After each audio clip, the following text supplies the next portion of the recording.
as much as all of us are learning. All right, so before we go into full details, I would like to ask, and I'll be starting with Engineer Fola.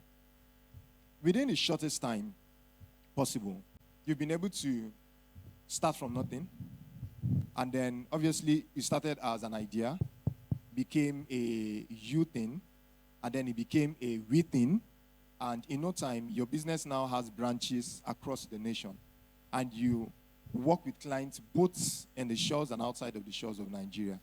What can you say particularly was the transitioning effect? What was that major thing? Was it luck? Was it sponsor from Popsy? Or what was that thing that made it possible? Thank you so much. Good afternoon, everyone. Thank you so much for that question. I wish it was the case. I mean, support from Popsies or support from well wishers. EVC as a brand is beyond just the sales of, say, real estate or even construction or any of the things that we put out there. Because for us, we believe that the vision guiding that particular movement is bigger than what we are currently putting out. But I think the changing narrative for the EVC story is something that is still there, and that is the ability to wake up each day with renewed energy, renewed consistency, and just believe that we are still scratching the surface.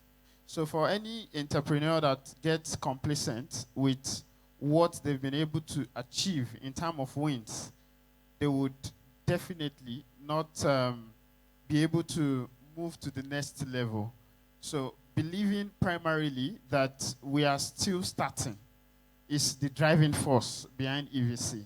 We don't get comfortable with our wins, and extraordinary things does not move us anymore. We are looking at the next thing and how we can pioneer it better.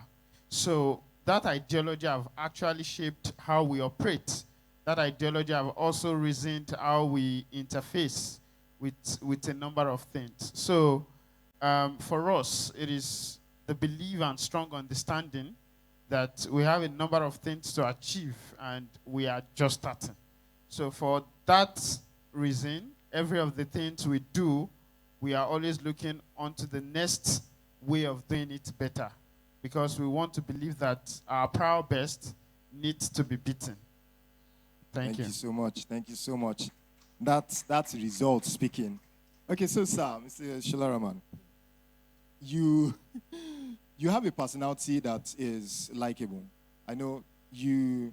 Is it at what point did you discover that this was going to be a necessity in growing your brand, growing your business?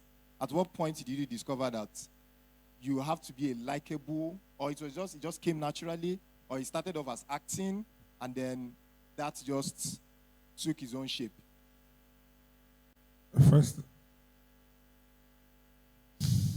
good afternoon, everybody. First and foremost, let me correct it. I'm not very likable. I think I'm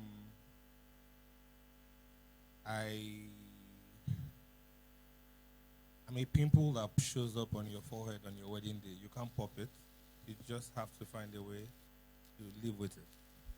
I try as much as possible to make myself impressionable. I think that's the better word to use.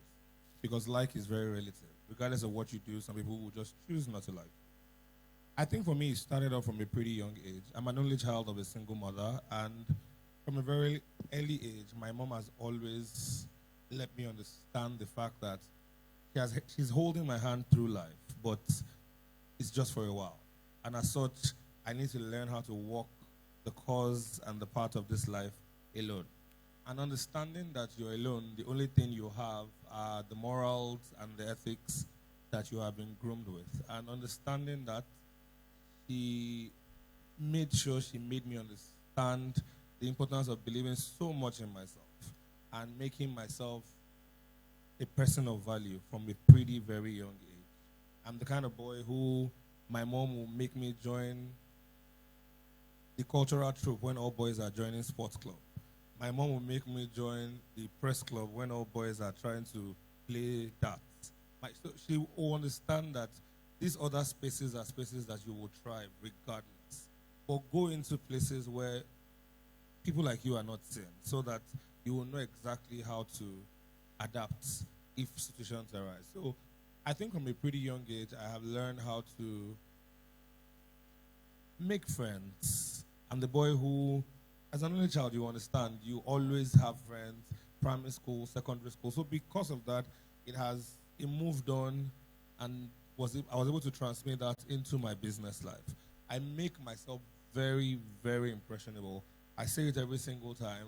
I do not want to come into a space and leave that space and they will not talk about me. I try very hard. I remember coming into University of Learning after spending so many years at home.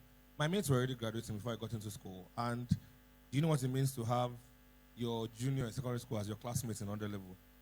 And I understood that I was dealing with younger ones, but I promised myself from the first day in school that I wanted to live in Ilorin as one of the most popular boys. I don't care how it was going to be done, but it had to be done. And so that mindset really, when you put that before any conversation or before any interaction or before any business relationship, it makes you understand that you want to leave an impression. And that's it for me. I always want to leave an impression. Thank you so much, sir. So impression, that's the word. All right, thank you. Thank you so much, sir. So, sir, permit me to say that you suddenly, out of nowhere, we just started seeing TGP, baby photography everywhere in Ilorin. And was it that you slept and then revelation just came from heaven and then you just decided, okay, baby photography is the way? Or you just felt that nobody's doing baby photography? Or what exactly made you, because you're an extraordinary photographer. You snap for events, for weddings, for occasions and the rest like that. So what made you to say that this is what I want to popularize? This is what I want to advertise. Why not? What instigated that aspect of your business? Good afternoon, everyone. Firstly, I'll say that I've been in photography business for the past 14 years, and all we do is just to take pictures, like anything that comes, you just want to take it and make money out of it. And what triggered that, to go straight to your question, is that in industry, photography industry, we have so much, just like every other industry. We have so much. Even when they say someone is a first man, they will still ask you, is he a police or a civil defense? So just like that, we have it in photography as well. And what triggered me, because for every business owner, something need to, let me say, the way I use it for my boys, I say something need to get you angry. That is the code I use for my boys. The reason is that, in Ilorin, at that time there were a lot of photographers that have to run after event planners. If you don't have good relationship with event planners, trust me, you're not going anywhere, no matter how it is. Because if you are looking at major aspects of photography where they pay people more, is wedding photography in Ilorin majorly. So you need to run after event planners. So, and I have friends who are event planners that already have more than enough boys that they work with. Someone like Mr. Shodaraman and others, you understand? They have enough boys. Not because we are not friends, but they have enough people that is on their hands. So I decided to, just think of something I can do differently. That when you think about that thing in the city of Ilorin, you definitely pick TGP. So that did not start overnight. TGP used to have a project, Kwara Got Talent. And I can say that we were the first person to organize talent show in Kwara State. 2017, 2018, that politicians attended, So then, when you talk about TGP, imagine someone who has been in photography business for a very long time and started doing entertainment shows and all that in 2017. And the only thing people now know us for was entertainment show. When you heard about TGP, you just say, hey, that guy that used to organize that show, oh, that team that used to organize that show. So I decided to change the narrative. So we decided to come out in another way and shoot out in a way that a lot of people believe that in media, it is your work that will pronounce you. It is your work. People still believe that thing now, that it is your work that will push you out there. No, we said no. Let's use our money to push ourselves out there so that at least you can be noticed by majority in the city of Ilorin. Thank you. Well, thank you so much, sir. And I can say that it's not just majority. I think everybody now will say that they know TGP. All right, sir. So you at a point in time in your business, you discovered that your old model it has changed. How the processes, how we convert to sales has changed. And then you now decided to transition. Even though you are still doing largely a lot of the same services, but you transitioned the name, you transitioned the branding, the communication style, your staffing, and all the rest like that. So what instigated? Is it that you just wanted to follow the trends, that's what everybody is doing? Or at what point in any of our lives here as business owners should we say that it is time to transition?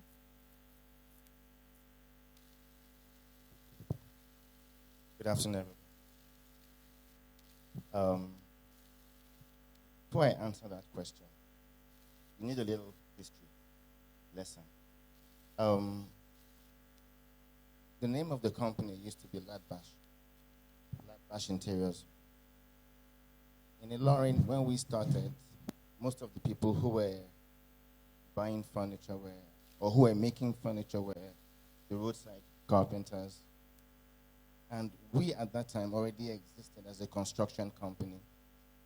And we noticed that people would come, ask us to build their homes for them or their offices for them, and they'll bring furniture makers from Lagos. So we researched these companies. What do they do specifically? And we found out that what they were doing was basically putting themselves in the right position to represent certain clients. Most of the workers who were coming to do these jobs at that time were even roadside carpenters, but they had affiliations with big furniture companies.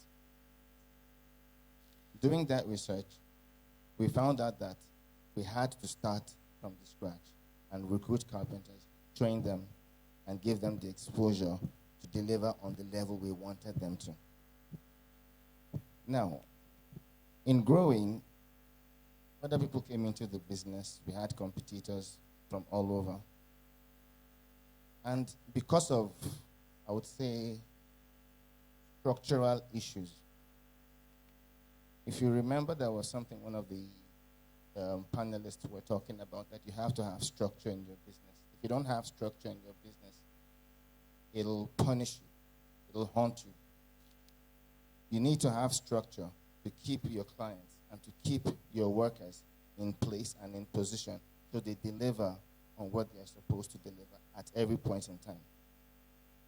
Now, as we grew older, because of that lack of structure, we lost some of our workers. And then it turned out that everywhere we go marketing, your boys just left here. Which boys?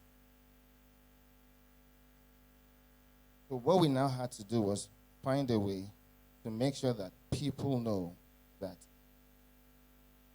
there's a difference between these people who deliver for you and us. Because at certain times, when they have issues with these guys, they come back to meet us in the office. Your boys are doing this for us. We have no idea. If you had come to the office, we would have delivered for you without any problems. But you have chosen to go to the roadside to pick up boys who claimed have worked for us and have delivered rubbish for you. So based on that, and a couple of others, we now had issues with quality delivery. So we had to alienate the old us and bring out the new us with structures in place to prevent people using our names, 1. 2, to prevent loss of staff. 3, to increase our credibility and visibility across the country. Because even as Ladbash, we had worked all over the country in places like Yola, Lagos, Abuja, Kano, even as far as Delta State. We have delivered on projects. We have worked for the likes of House of Tara. We have worked for the likes of G Pinnacle. We have worked for the likes of a couple of others. I can't remember their names right now. But bottom line is, sometimes you need to grow beyond that level. And with Ladbash, we had questions coming in at times like, you guys must be Muslims. You guys must be from the South. We are a brand that we cut across all cultures. And that ultimately added to us changing our name and our brand to Hofax. Can we jam our hands together? Thank you so much. So one of my take notes from that is that position your brand in a way that you are not restricted in access. Okay, so we have some questions already coming in from Instagram, and this says that I produce plantain chips, and any money I make from this money, most of the time, I use it for transportation to school. And this has been making my business not to rise, or to rise and to fall. So I need advice. I would be asking Engineer Fola because, of course, you started business from school, and then here you are also. Okay. Condolences to the money lost while trying to make more money. I think one of the very first business ventures I participated in was the sales of gadgets, laptops, phones, and all of that. And I was a middleman, meaning that there was someone who hands me these things. I would mark up the pricing, find whoever is interested in owning them, and then sell to the person. Then I'll make profits in between. I recycle the process. And I'm very, very glad one of the speakers mentioned it, and I think you also mentioned it, that to actually grow any business reasonably, your profit margin has to be sizable. One, your profit margin also has to be adaptable to the business concept itself.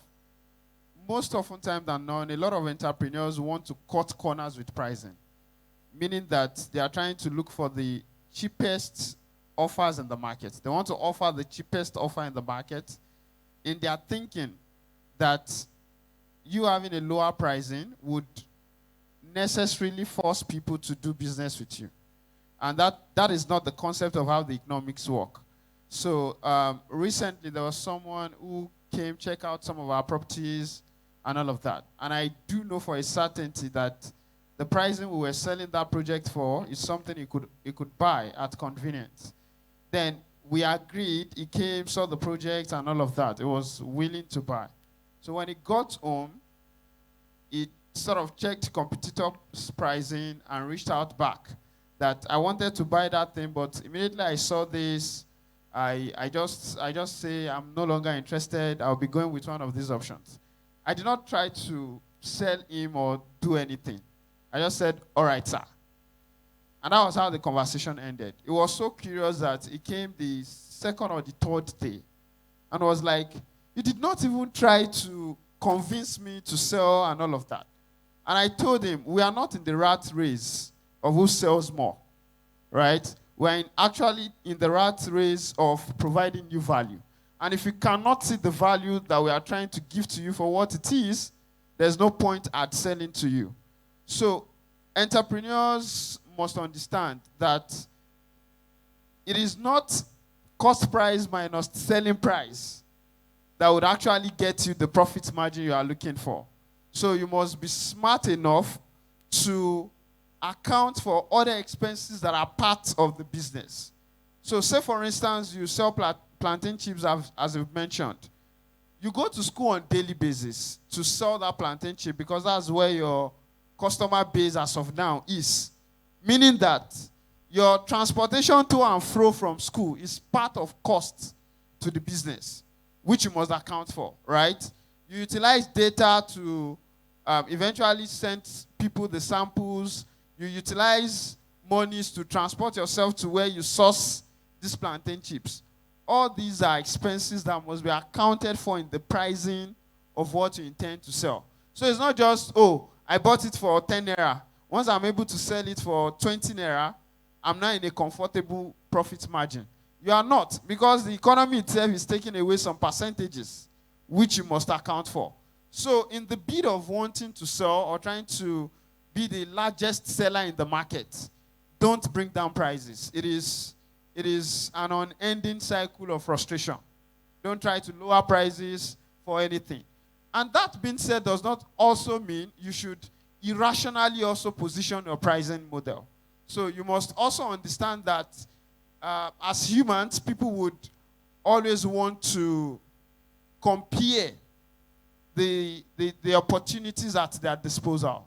So if I'm selling real estate to you at a different pricing, it also means that beyond you buying that property, there must be something else you can be a part of when you patronize my services. So it then means that beyond you just trying to sell plantain chips to people, you must have a unique value proposition attached to what you do. Do you understand? Probably the nutritional nutrients or something that is quite different from every other plantain vendor. And that makes you stand out uniquely. So we must understand that, first off, the situation with pricing, you must mock up pricing to match up the reality of what you are operating in. Secondly, you must strengthen your unique value proposition such that when you now mock up those pricing, it does not sound outrageous. Thirdly, you must have the confidence and courage that when you implement these new strategies, you'll be seen as overboard. But you must just continue nonetheless. I think that way, your plantain chips will not continue to suffer for it. Thank you. All right, thank you so much, sir. That's well said. So this next question directly just goes to Mr. Shalaraman. And he says, for a customer that left due to increment in pricing, how do I win them back without necessarily bending rules on my pricing? Take that again. For a customer that left due to increment in pricing, how do I win them back without necessarily bending rules on my pricing? Okay, so I'm going to say this, and it might come off cocky, but it's just the truth. There's a point you will get to in your business that losing customers is actually very necessary. And it's actually a sign of growth. There are the products that you are developing, that you are building, that you are selling, is not for everybody. People would follow you on the journey, right? But along the line, just like every car or every train, people need to get up at different bus stops.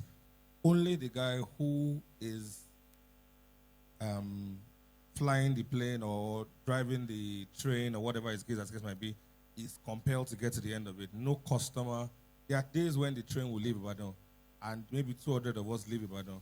It might just be 50 of us that will get to Lagos. People will stop along the line. People need to. I don't see it as, you shouldn't feel bad. The question you should ask yourself is, the reason I increased price, can I back it up with value? Can I back it up with capacity? Am I losing A to attract B? Or am I not attracting either people at any point in time? There was a time in my life when, quote and unquote, please don't quote me, quote and unquote, I was the highest paid MC in this town. Right? Now, I remember at that point, I was earning, 60,000, 80,000 for an event. And then I realized that there were young MCs coming up. And I remember I read somewhere, I can't really place it, that the key players in the industry need to move for some of the young ones to thrive. And I understood that statement didn't really play out until I experienced something one day. I walked into a conversation with a client who was talking to another MC. They were trying to hire the MC to co-MC with me. And the MC they were talking to was giving, I think I was charging 80K. And the person was trying to charge 70,000. And they were like, Kenny, buying gun, shola 80,000 laughing. Do you understand that kind of thing? And I understood that the time has come for me to actually increase my price because I've gotten to a point where I'm being seen as the pinnacle of that. So for the others to be able to thrive, let me move.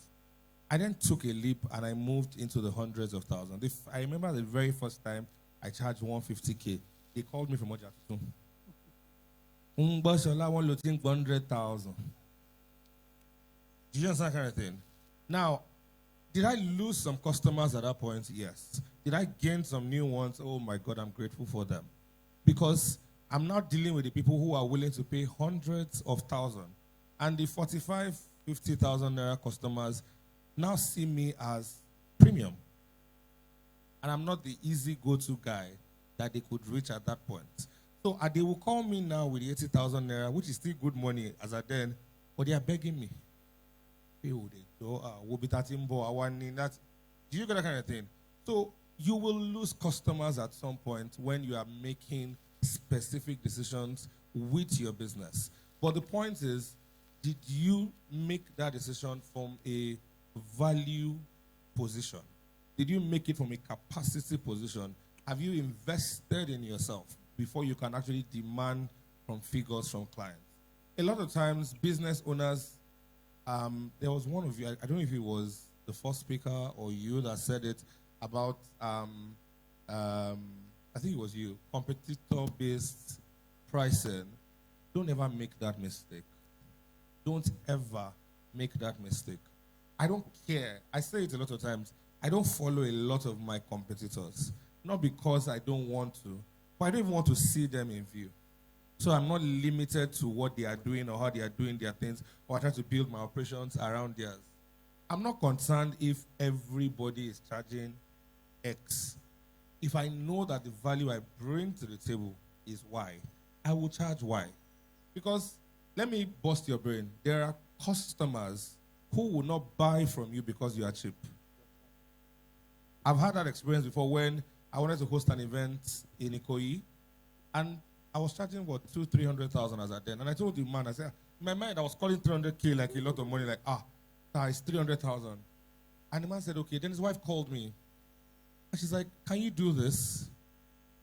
I said, why? She said, what you want to charge is what we give as tips. And in my mind, I'm like, ma, the 300,000, it's about what? It's minus logistics. Because I was trying to create a reason, but I could, when I eventually went for that event, I understood why. You are dealing with captains of industries. They need to be sure that you're not going to come there, grab the mic, and start saying, Dangote, please, Shanu me, my mommy have not eaten. If you are properly paid and you are properly charged, you will never be starstruck when you walk into specific spaces. You are not. I get paid to do a job in Lagos State Government House, and I've paid premium. If someone who walks in, he's a client. Good afternoon, good afternoon. Thank you so much for the offer and the opportunity. There's no ass licking. I didn't even get my point. But if you have put yourself in a place where you are begging, then the value depreciates. So when you start to lose customers, if that's the word you choose to use, what you should look at is internally. Have you gotten to a point in your business where your value has increased in such a way that your pricing has to, and as such, you have to shed weight because you are no longer for everybody. So don't see it as you are losing customers. Understand that you are creating space for the right ones to actually come in. Thank you. Thank you so much, sir. All right. So this question just pertains directly to TGP. It says, how do you tone the way people perceive you? The person in his own or his own case, I show up every day for my business to the extent that I go to trade fairs and all. But recently I noticed people perceive me in a very bad way. Like, one, I love money too much. Two, I waste my energy on things and lots more that I can't say. But I believe it's because they are not in the business line. That is why they don't understand my efforts. Wow, this is long. But I want you to know that. Okay, let's just stop there. It's a bit long. So the major thing is, how do you tone the way people perceive you? And despite the fact that you're showing up in your business, and then sometimes people have this ideology that maybe you love money too much, or you waste your energy, you are too excessive in your business. Okay, I will start by saying that is not a problem. Because as a business owner, the moment you start growing, and you start losing people, they are going out there with a narration. They are not going, someone that have been paying you stipend, then later you up your game, and they can't afford it. And based on the fact that you have been able to put structures in place, okay, maybe before before I used to be the photographer, editor, and all. And currently, I can tell you that the last time I took my laptop to edit was 2 years ago. So now tell me, if I am to charge the same rate I would charge then. So the people that can afford it now would definitely go with he likes money, is this, is that. But guess what? Even that is also a publicity, if your work is good. So because people who go about saying different things, they are most times people that could not afford it. We've had a situation whereby a couple came into our studio. They didn't book. They were just passing through town care, and maybe they have their regular photographer along the same axis. Then they came into the studio. So my guys told them, "Oh, do you have a booking? Oh, you should have make booking before coming into this space, because we shoot based on appointment." Then they flared up. They were so angry, that to them, because of the people, the structure they are used to walking in. Do you understand? They are used to walking into a studio, take pictures, just take 2 and say, "I'll be snapping 5 clothes." Then after taking the 5 outfits, you can now pick one from each of the outfits. So that is what they are used to. It is not their fault. So sometimes you just need to make sure that the little people, it is okay for people to have another perspective of you. But the little set of people that are able to have access to you, it is what they are saying about you that really matter, not the people who could not afford you. The MTN users MTN user can say, "Oh, Glow has the lowest, the highest." They can say anything. But because they have not tried it, the person using Glow have something to say about Glow. You understand? So that is how it is. So if you are looking at pleasing everybody, you just want to be the Mr. Good among everybody, you're not going anywhere. You want everybody to caption you as the cheapest, the most affordable, this person is the most friendly. Because you are going to, some people will come into you to come and patronize you. They're going to be friendly. But at the end of the day, I can make my own field as an example. That's the photography field. People will come, be friendly, they book a session. Okay, I'm taking 4 pictures for this so amount. And at the end of the day, when they come into the studio, they finish taking their pictures, they are picking 7 pictures. And they don't want to add extra. And if you don't give extra, okay, when you say, "Okay, please, we can only give you 1 extra," just to make sure that you get something you didn't pay for. That 3 you are not giving them for free is a reason for some people to insult you and go and caption you as the most strict person. That person does not even know family. So people will always have narrations. But guess what? The people who knows your value, they will definitely have something good to say about you. And those are the people that really matter. Thank you. Thank you so Sorry, much. can I add to that? Now, I don't know if the person is here, but I hope the person can hear this.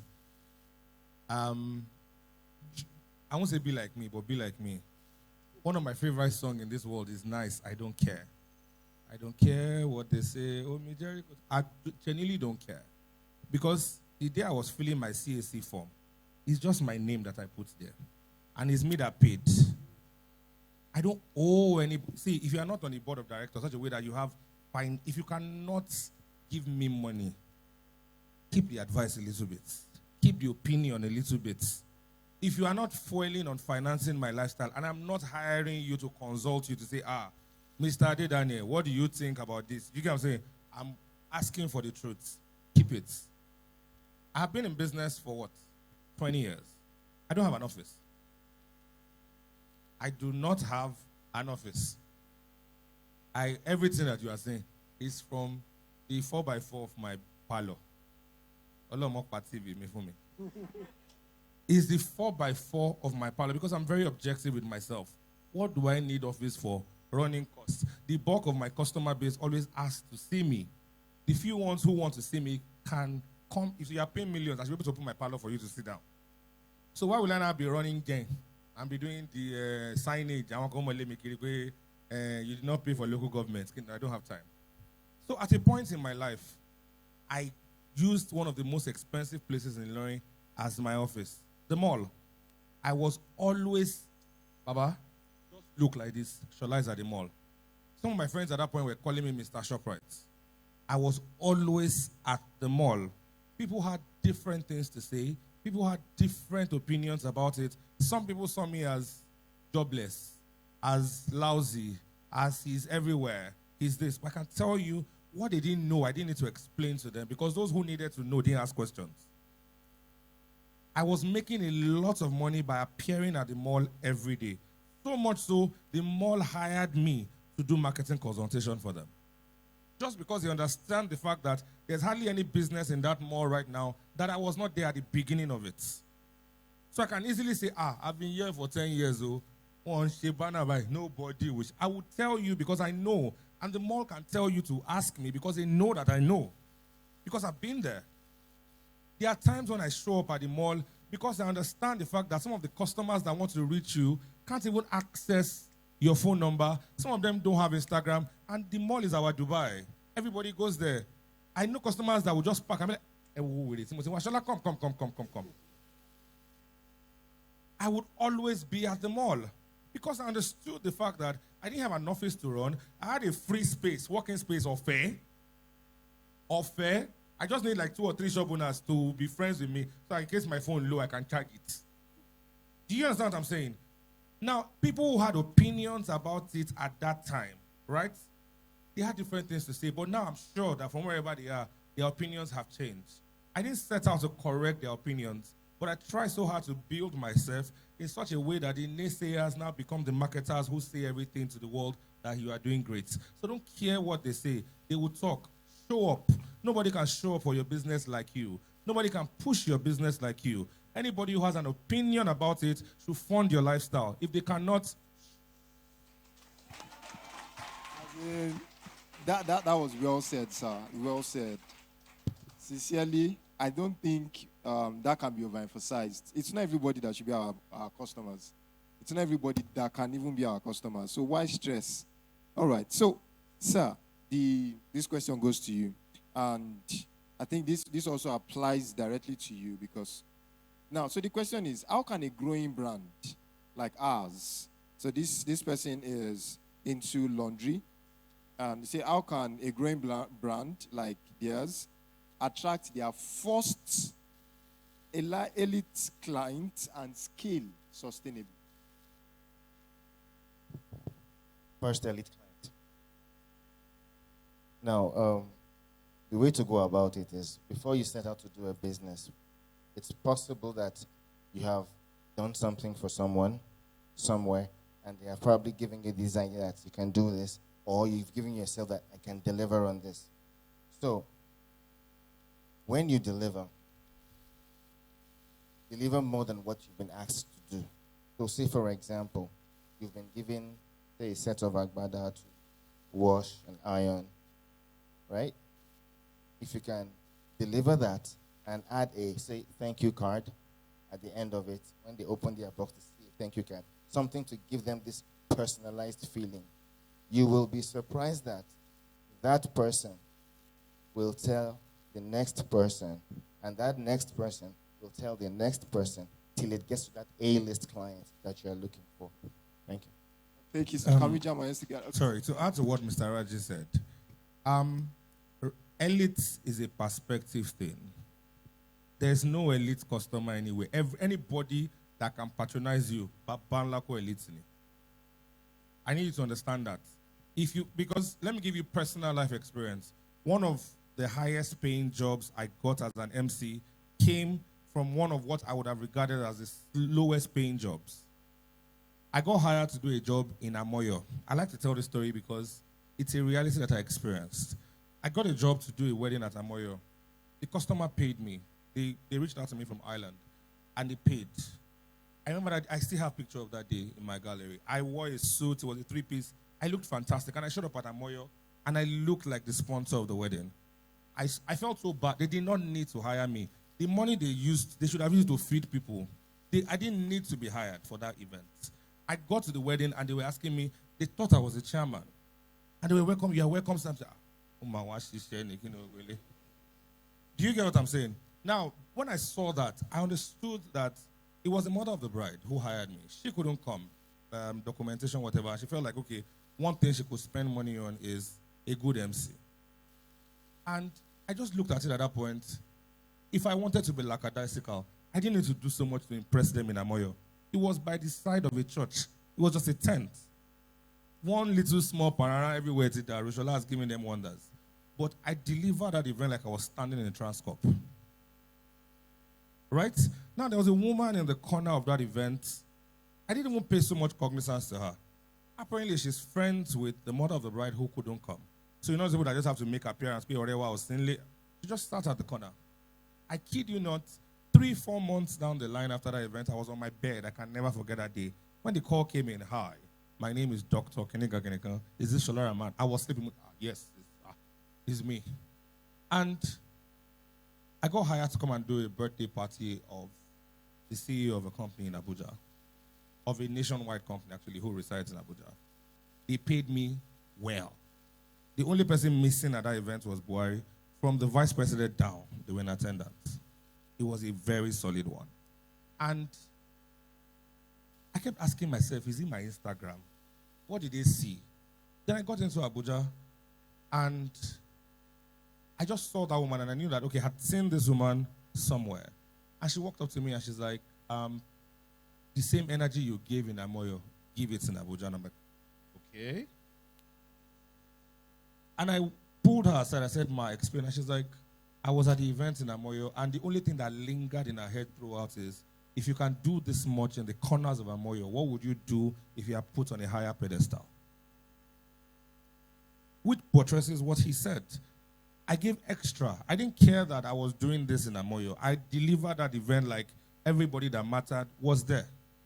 So don't see any customer as, oh, they are small, or they are not. Every customer is big. Just like I said, the one customer, impress one person and the ripple effect will continue to show. There's no small customer anywhere.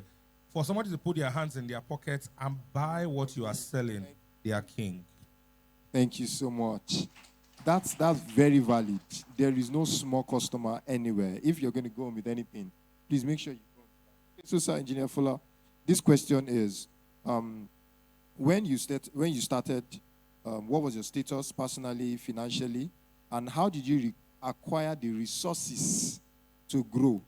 At what point did you know it was time to scale? And what strategies or action did you take to fund and execute that growth? That essentially, I'm curious about the nitty-gritty. This person is detailed. The nitty-gritty of going from starting small to scaling successfully. I think we would need to unpack that question. We'll take it bit by bit. We'll take it bit by bit. Yes, so exactly. Give So me the first bit. Okay, so the first bit is, when you started, what was your status personally and financially? I think we should start with that. Let's start from there. Okay. When I started out, the status was not this glamorous. It was very, very down to heart. As at that time, in fact, what gave birth to EVC itself was EVC trying to solve a problem. Because I undertake constructions for people, during my internship days, post-polytechnic, I interned at a construction firm, so I know the basics of how construction works and all of that. So the very first time I attended a class, my 200 level, after getting admitted into the university, the very first time I attended a class was the very first time I met my first client. So the guy was dressed in kaftan, different from what a regular student would look like, right? And because I've sort of seen how business was done outside the four walls of the school, I knew there and then that this person looks like someone that can patronize what I have to offer. But we did not do business until 2 years later. So, but I kept on telling people, talking to people about what I can do. So, on one of those days that I met the guy, after that first encounter, he said, and I have one small land that we can do something on, but I don't know how to go about it. So I gave him that consultation, free, obviously, because I could not even have offered a value to it. I remember that the first money that guy was to give to me was 140,000 naira. For any member of EVC staff that's there, I've said that story before. 140,000 naira, the day that guy would give it to me, it was in cash. He came to my hostel, one single room. He came to my hostel, was like, you see this money, Joe? This money is all I have. And you just have to help me do this the best of the ways you can. The economy was not this bad back then. And I remember vividly that 140,000 naira, aside we getting some materials and all of that, we nearly finished that money on foundation, right? So the level of accountability and integrity that came with it was the first capital. Do you understand? Because like they mentioned, that your first client would lead you to the second client, that will lead you to the third client, that will lead you to your A client. Down the line, the person eventually connected me to someone that gave me 20 million naira to erect a similar building. A building that we started out with 240,000 naira. Because it was done properly, it led to the connection that brought 20 million naira in less than 2 years interval. And that's to say that starting out is not necessarily by capital. When you are starting out, your first resource has to be integrity. When you tell people this is what you are to expect, it is better you give them what they are expecting than under-give them what they are expecting. So you don't over-promise to under-deliver. You under-deliver to over-promise. And that's the way to start out in businesses. And that is the first thing you need to master when dealing with people. Your integrity has to be there, because that's the resource that would propel you to other part of the business that you are not even privy or aware of. I think that answers the first bit. I think that does. So the second bit now is, at what point did you know it was time to scale? And what strategies or action did you take to fund and execute that growth? Okay, scale without structure and system is chaos. So, and as much as we like to glamorize it, scale will test you on all faces. It's going to test you emotionally, it's going to test you financially, it's going to test you psychologically, it's going to test you spiritually. So, if you have not mastered your documentation process, don't scale. So, for everything you do in the business, there must be a template. A template is what underscores it. Right? That is, note it down. I'm a real estate developer. People buy projects from me and all of that. So the very first would be to look for property, right? The second best will look for how to market and sell the property. When I then get a client from selling that property, how do I retain those clients? So these are all processes, right? Then design a system around it. That is, when you've documented your processes, and those processes can now work without your direct input, a system have been created. That's what creates the system. It can work without your input, without your physical presence. That's what makes it a system. Now, with that, find the right team around it. That is, this person is a relationship builder, so this person should be in charge of my customer experience. This person knows how to sweet talk people, tell them the features, the amenities, the promises that this particular project holds. This person can be in sales. This person is a get-it-done kind of a person. He can get things done without him squeezing his face. He's a solution-oriented person.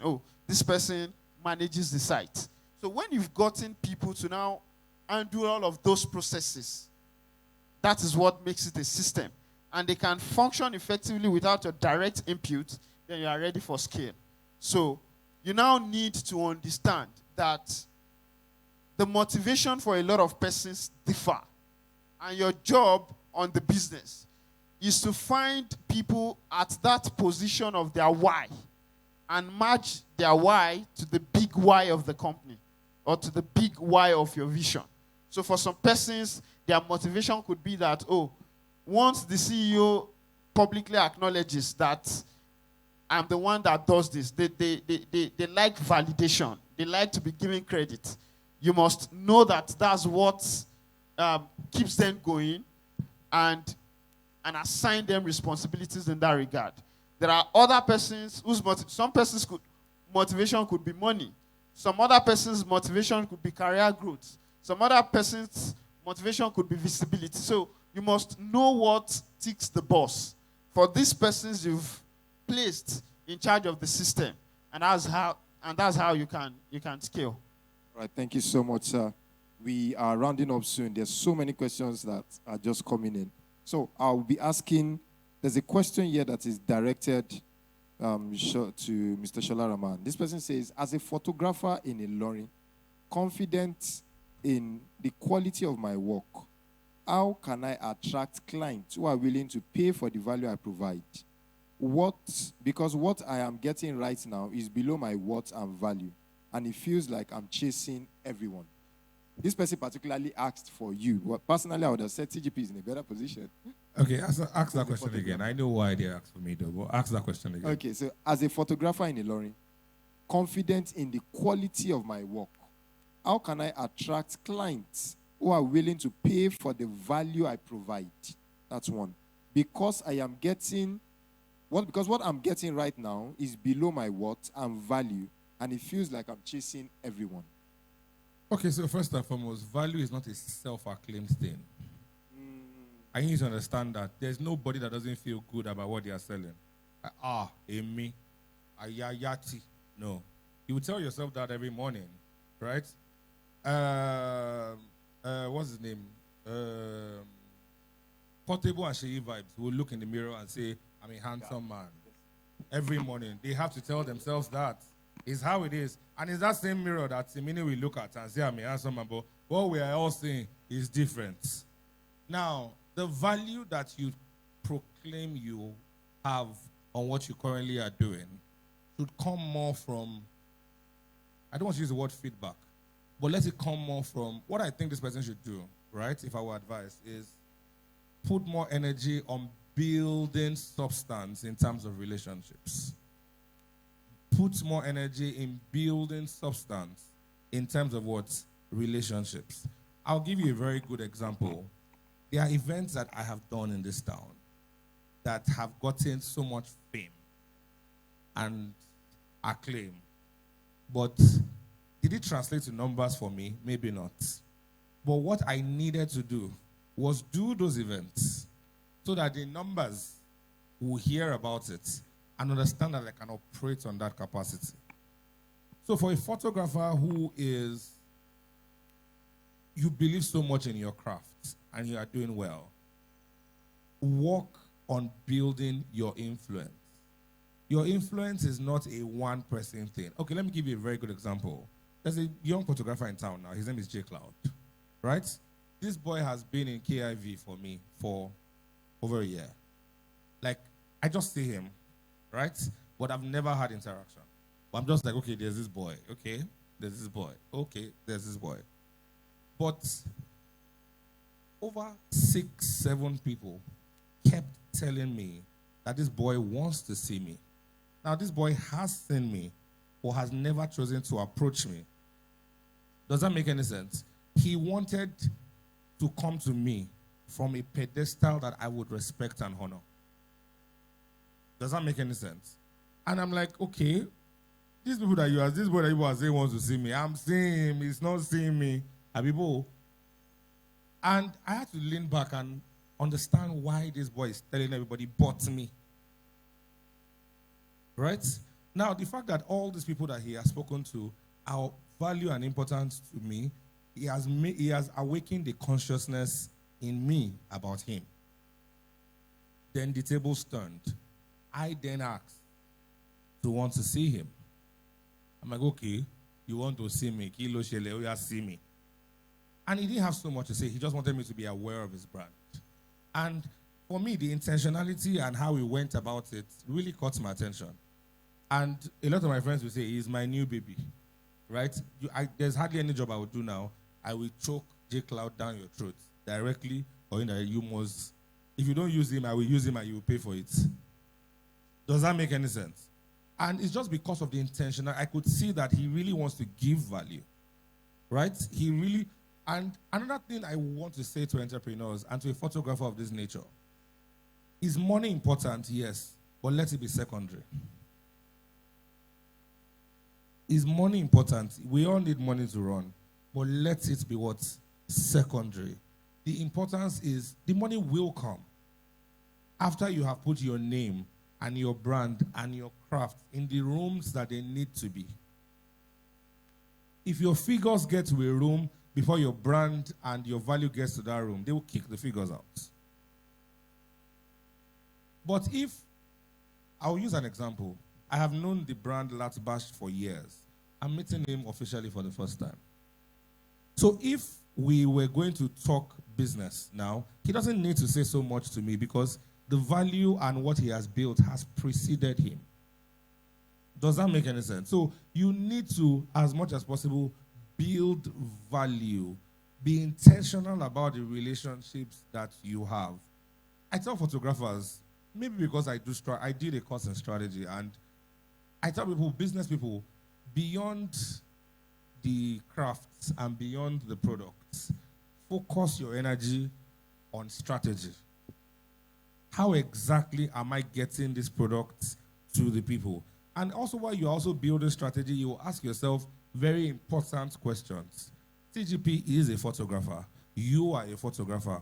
What problem are you solving that TGP can't? That gives you an edge. I learned event planning 15 years ago. I didn't start planning events till how many years ago? It was because when I learned it, I didn't see a problem that I needed to solve. I just took the learning and I kept it. But the moment I saw a vacuum, and the vacuum for me was, I realized that the rich and the wealthy in Ilorin, when they wanted to operate at a particular capacity, deemed it fit to bring planners from out of town. And the question is why? They didn't see us as what? Capable. No, we are capable. Bring the millions. We'll definitely do it for you. So that was a problem that I saw and I knew needed to be solved. So as a photographer, you are not just taking pictures. You are freezing moments and keeping them for a lifetime. But are you solving a problem that in an industry where there are already so many players, what are you bringing to the table? The boy J Cloud I just mentioned, one of the things that boy brings to the table is ease on set. I don't think anybody has worked with that boy and has anything to say. I'm a hard person to work with. Very hard. But there's this ease. It just has a way, they fine, or stress, but the button right, light him, I heat him, go, oh my, there's no how, when light charge, you will calm down. So there has to be something as a photographer that you want to bring to the table. It's important. Let that value precede you. Be intentional also about relationships, about collaborations. Nothing stops you as a photographer. This is end of year. Everybody wants to wrap up their year. They're either planning a shoot for the Christmas or they are planning something for the next year. Pick out 5, 10 people that can change the dynamics of your business. Have you approached an EVC before and say, oh, sir, it is a new year coming. I know you have a headshot that you use for interviews and things. How about a corporate headshot for 2026? Do you get what I'm saying? He might not give you an immediate answer, but you will probe something in his mind. Same thing. There are blogs in this town that help people push their brands. There's things like Ayooluwa Oladele people.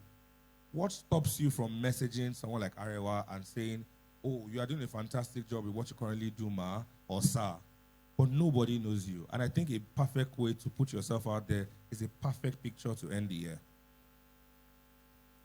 Do you think a blog of that level, if the owner chooses to unveil themselves at the end of the year and a picture goes out, there will always be a caption of who took that picture. And there's a mileage with which this comes for your business. So beyond the fact that you're taking pictures, think of strategy. Don't bask in the moment of how great your product is or how great the value or service or what you are doing. It is more about how well it can be received. That's where the true value actually lies. So focus that much energy on getting that product to them. And one of the ways I would say it is strategize. look for a loophole. In whatever circle you are saying, there is a loophole. Find that loophole and enter into that space.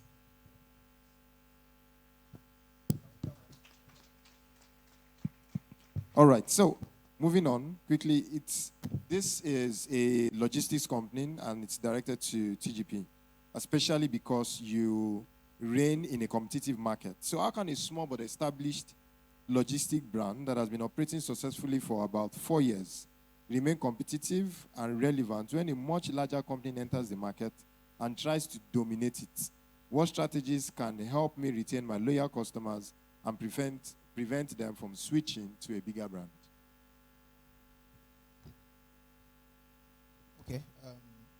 In that aspect, I think there is no business that does not have competitors coming into it, like in hundreds monthly.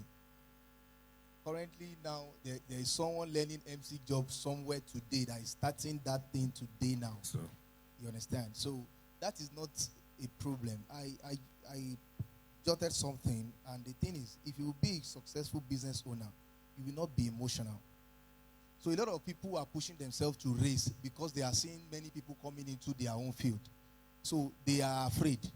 It is that fear that is knocking a lot of people out of business. So now the only thing you already have a business already. You have your customers already. All you just need to do is just do more. Probably for someone who is into logistics and all, you can do run 2 gets 1 free, or run 3. Like probably someone book you to send something. Okay, there is an advert in town that says 7 seats is reserved for you in December. That thing caught me. That is the same thing. You can also apply such a thing. Just give people reasons to always mention you. I have referred 2 people to your brand, and I know that by the time I refer the 3rd person, I can also send a way bill for free. So I'll be eager to do more. So this thing is not so difficult. We just need to leave the emotional side of it aside and face the reality. The reality is that you are in business and you have more edge even than people that are just coming. And you can easily, push your new product to your existing customers. They will be the one to spread it to more customers for you to survive. Thank you. Whoever owns this logistics company, I think you should take advantage of what Ade, I don't know if it was you or him that said, I think it was you. You can actually sell emotions, right? One of the fantastic ways to sell emotion in a situation like this, a bigger brand is coming into space. And one of the things with logistics companies is attention to details. So you need to let your customers know, would you rather be one of 200 or one of a million? The attention to detail is different. You are one of 200 customers who I'm giving full attention to. But if you want to go to a space where you're going to be one of 1 million and you're not going to be a priority, you're more than welcome. So you need to let that emotion, those are the things I'm saying about, see, if I will give an advice generally to this room, as quote and unquote a successful business that you might all see us to be, if there's one, I've not asked them, but if there's one thing that I know that we all have in common right now, we are currently strategizing for how 2026 is going to be. A lot of us have left this year. I want to presume. Like, I'm done with 2025. Like, I'm done. Because everything that will happen has been set in motion. Let's just tick the boxes and get the events done. Let's focus on 2026. For 2026, ensure that you pay a lot of attention to strategy. I'm not trying to sell at this business, but if it requires you having a sit down with him or with 10X or paying them for a private session to build what you currently have, do it. That money will bring you more value than a Facebook ad. I'm very sorry. Because you can advertise bullshit. You will spend a lot of money to advertise bullshit. It will go far, and everybody will get conscious awareness that you are doing bullshit. Do you get what I'm saying? So focus on that strategy is very important. Build something in a different way. Everybody is building. Like he rightly said, there is nothing that you are doing. The only thing you can do today that nobody has done is gateway to heaven. Just show me the door. God is behind it. There's nothing you want to do. Okay, maybe find a cure to cancer. But even that one, you will deal with big pharma companies who are currently selling cancer drugs. They won't let you easily thrive. There's nothing you want to do that You are not coming into a competitive space. Do you think there were no real estate companies before he came into play? No. But he came into that space understanding that I don't care who is currently playing. I'm here to play, and I'm here to play big.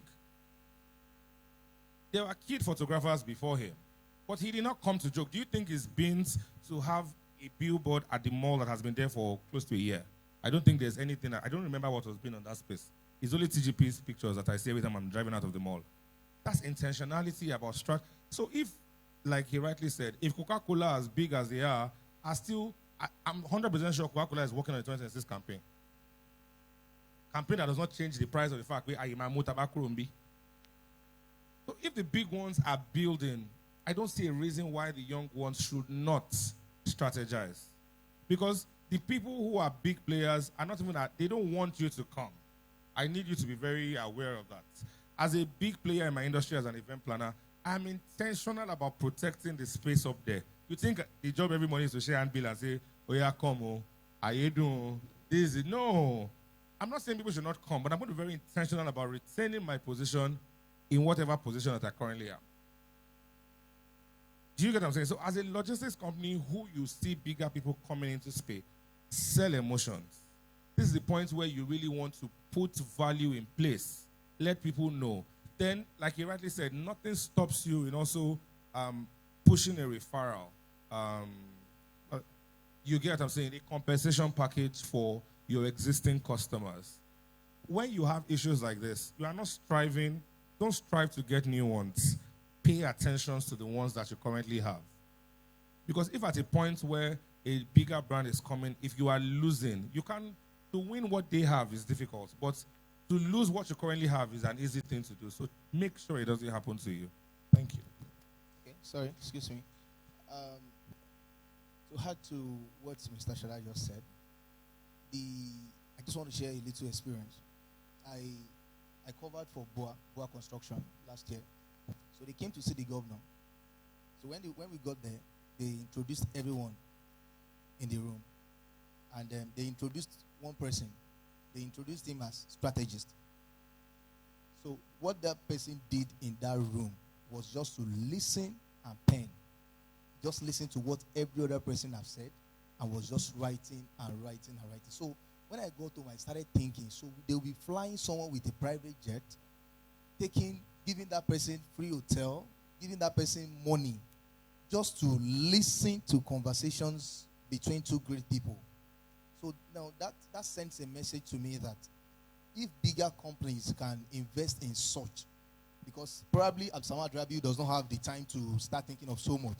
They want to just strategize what is the next thing, what are we doing again. Before you know it, we went to Lafayette, so they sent their designer, the person who designed all their products, both cement, everything Boa has. Sir? Yeah, their graphics. The graphic designer, that guy who opened the system, is the one that there's someone that will be sending him different updates. So there is, maybe from this, there is grain on this, they are removing grain, they are adding something else. Those little things that we don't even count, they infuse them. It is the work of the strategy. So as upcoming business owners or existing business owners, if we are to just tell ourselves the truth, is that we should not just focus on our own field alone. That everything I want to know now is all about photography. We should expand our knowledge. Like, just look at how, because strategies, I can actually borrow from what Mr. Shola just said today. I can borrow from different people's story and all that. So it is very important that now that we cannot afford to bring in a strategist, be the main strategic person, be the top person to strategize the whole thing and borrow from left and right, just to make sure what you are doing works for you. Thank you.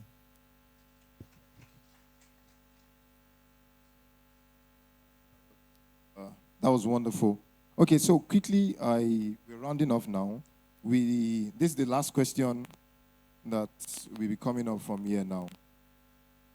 He said, please, I have a question, and I'm planning on the product, but really scared about the competitors and even how to go about.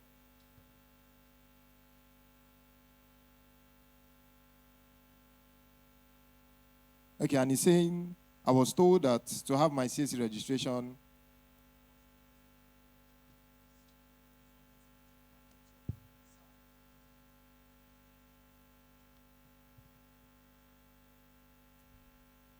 okay, thank you, sir. So it says, I'm planning on a product, but I've been really scared about competitors and how to go about it. I was told that before I can launch, I have to have my CAC registration, and because it's a food production business. So how were you able to navigate? Do you think that all of these processes are necessary before I get into the market? The first answer is yes. If you're going to play big, then you must go big. But first of all, do you have a market survey? Have you done your research? Have you sampled your food? Have you had other people sample your food? Have you gotten opinions on your food? Now, if you can have a local, when I say local, I mean people around you, buy from you, what are you doing with your resources? Are you saving some? Are you spending it all? All of that you have to consider, because nobody will give you free money to register your business. Nobody. It's your problem. You have to solve it. I hope that answers the question. Okay. Okay, talk. Okay, thank you. So, two approaches. If you are starting the business, it's a different approach. And I think if you want to 10x the business, which is what this whole conference is about, is also another different approach. So we've lived in the fantasy before now that started scared. Once you start, you then go big. There are a number of those sayings. Just start some. Start some. Do it afraid, and you can start small to go big, and all of that. And I think those sayings are causing more problem than creating the solutions. Right? There are some things you really cannot start small. You say, for instance, you are in a food manufacturing business, that pharmaceutical industry that requires you to have NAFDAC registrations and all of those prominent registration before you get to start. So you must have them before starting. So we should not downplay entrepreneurship in a way that just do it some way. The solutions will come along the line and all of that. And I think that's one of the core problems a lot of persons are having. So if you are just starting out and you really do not have any plan to, say, scale, or you do not have any plan to 10x, you do not have any plan to go bigger, right? You can do it the way you want. But if the plan is actually to do it and get answers at it, even when you don't have the resources to command those respects, right, you must have it mapped out in advance. Like, you know what you are operating in requires a limited liability registration. And you are just working on the scale of a business registration. So you must know well in advance that what you are operating in would require this kind of strategy and this kind of resources to work. And we should not downplay the part of investing in businesses. They've mentioned strategies and how you can adopt it to the business and all of that. Strategies function better when it is anchored on resources relating to monies. And when I say invest in it, I mean spend monies on the business. Because most time people just want to make monies off. We do everything just for survival. Let me just secure the next meal from this. Let me just save the day from this. 10xing profits in business actually require that you must leave the survival mood for that particular business. You must now start thinking impact with the business. Oh, there are 5 persons currently working here. How can we make 100 persons start working with us? There are now 1,000 persons working with us. So you have to make it more beyond survival. And that's how you would know that having the required registration, certifications before you kickstart is the right way to go. Thank you. All right, thank you, sir. Okay, so what I was going to say is this. As a business owner, I need you to understand that there are cardinal points surrounding you. And what direction you go is as a result of how truthful you are to yourself and the business that you currently do. In terms of the analysis that you do, if there's one thing you would do to yourself towards the end of this year in the next 40-something days, is to analyze your business. There are some people who are excellently doing the wrong thing. Does that make any sense? You are excellently doing the wrong thing. And there are some people who are wrongfully doing the right thing. Does that make any sense? So I need you to look at it from a very truthful perspective. If you need to seek for advice and consultation, ask. Before you can even think of 10x, before you can think of, oh, you want to do CAC, you want to do this, you want to do that, there are very important questions that you need to ask yourself so that you can redirect that resource, either north, south, east, or west. That resource that you want to use for registration, for this, can actually be combined together to help you do the right thing. One mistake a lot of business owners or entrepreneurs, as we all call ourselves these days, make is not being able to answer the why. The why, if I ask him why did he start EVC, he's going to have a very cogent and long answer to give me. When he was talking the earlier on, he gave us a reason why he's doing 10x. Ladbash told us why he moved on to Space Out. Why? That why is very, very important.